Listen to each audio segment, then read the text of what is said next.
त्रेता युग में जब भगवान राम और राक्षसराज रावण के बीच लंका में भीषण युद्ध चल रहा था, तब एक ऐसी घटना घटी जिसने हनुमान जी की भक्ति, शक्ति और समर्पण को अमर बना दिया। रावण का पुत्र मेघनाद, जिसे इंद्रजीत भी कहा जाता था, अत्यंत पराक्रमी योद्धा था। उसने अनेक दिव्य अस्त्रों का ज्ञान प्राप्त किया था। युद्ध के दौरान उसने लक्ष्मण जी पर अपनी अमोघ शक्ति का प्रयोग किया।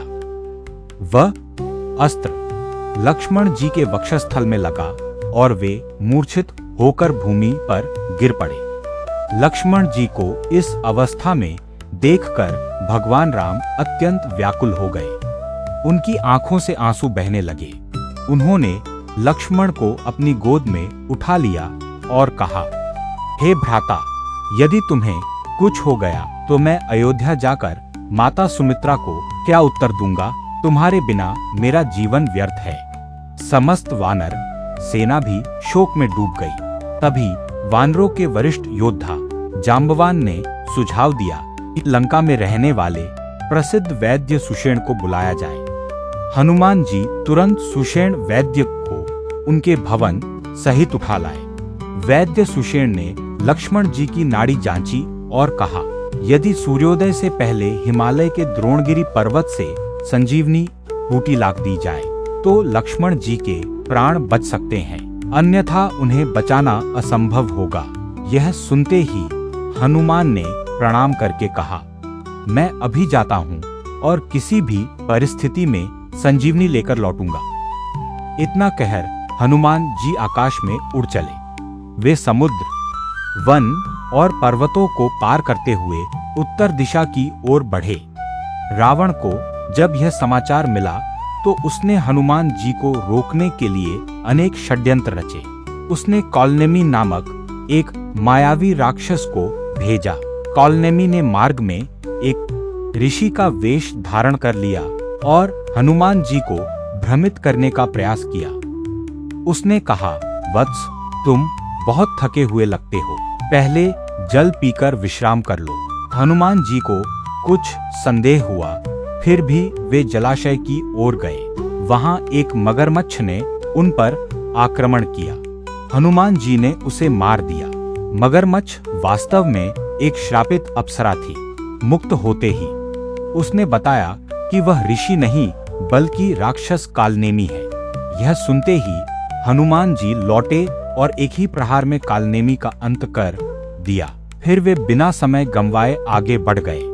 कुछ ही समय में हनुमान जी द्रोणगिरी पर्वत पर पहुंचे। वहां असंख्य दिव्य औषधियां चमक रही थी। वैद्य सुषेण ने जिन 4 औषधियों का नाम बताया था, उनमें संजीवनी सबसे महत्वपूर्ण थी, लेकिन हनुमान जी उसे पहचान नहीं सके। उन्होंने सोचा, यदि मैं औषधि पहचानने में समय लगाऊंगा तो सूर्योदय हो जाएगा और लक्ष्मण जी के प्राण संकट में पड़ जाएंगे। तब उन्होंने अपना विशाल रूप धारण किया और पूरे पर्वत को ही उखाड़ लिया। धरती कांप उठी। देवता आश्चर्यचकित रह गए और हनुमान जी पर्वत को हाथ में लेकर लंका की ओर उड़ चले। मार्ग में एक और घटना घटी। जब हनुमान जी अयोध्या के निकट से गुजर रहे थे, तब भरत ने आकाश में एक विशाल पर्वत लिए हुए किसी अद्भुत प्राणी को देखा। उन्हें लगा कि कोई राक्षस अयोध्या पर आक्रमण करने आ रहा है। भरत जी ने अपना बाण चलाया। वह बाण हनुमान जी को लगा और वे पर्वत सहित नीचे आ गए। गिरते समय उनके मुख से राम राम की ध्वनि निकली। जब भरत जी ने राम का नाम सुना तो वे तुरंत वहां पहुंचे। हनुमान जी ने उन्हें पूरी कथा सुनाई। उन्होंने अपने दिव्य बाण की सहायता से हनुमान जी को शीघ्र लंका पहुंचने में सहायता प्रदान की। उधर लंका में भगवान राम लक्ष्मण जी के पास बैठे थे। पूरी सेना चिंतित थी। समय तेजी से बीत रहा था। तभी आकाश में एक तेज प्रकाश दिखाई दिया। सभी ने देखा कि हनुमान जी पर्वत लेकर लौट रहे हैं। हनुमान जी के पहुंचते ही वैद्य सुशील ने पर्वत से संजीवनी बूटी प्राप्त की और उसका प्रयोग लक्ष्मण जी पर किया। कुछ ही क्षणों बाद लक्ष्मण जी के शरीर में हलचल हुई, उनकी आंखें खुल गईं और वे उठकर बैठ गए। यह देखकर भगवान राम की प्रसन्नता का ठिकाना न रहा। उन्होंने लक्ष्मण को हृदय से लगा लिया। राम जी ने भावुक होकर हनुमान जी से कहा, हनुमान, मैं तुम्हारे इस उपकार का प्रतिदान कभी नहीं दे सकता।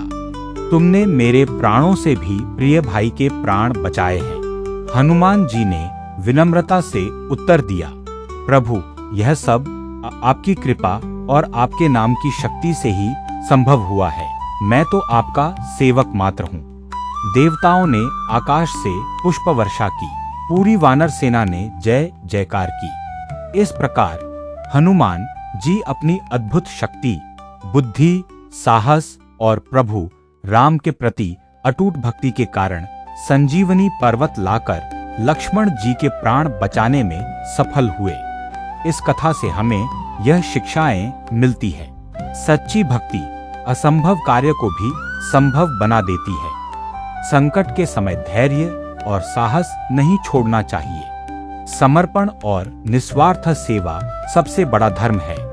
भगवान के प्रति श्रद्धा रखने वाला व्यक्ति हर बाधा को पार कर सकता है। हनुमान जी की तरह लक्ष्य पर केंद्रित रहने से सफलता अवश्य मिलती है। जय श्री राम। आप हनुमान जी के भक्त हैं तो वीडियो को लाइक और सब्सक्राइब जरूर करें। जय बजरंगबली।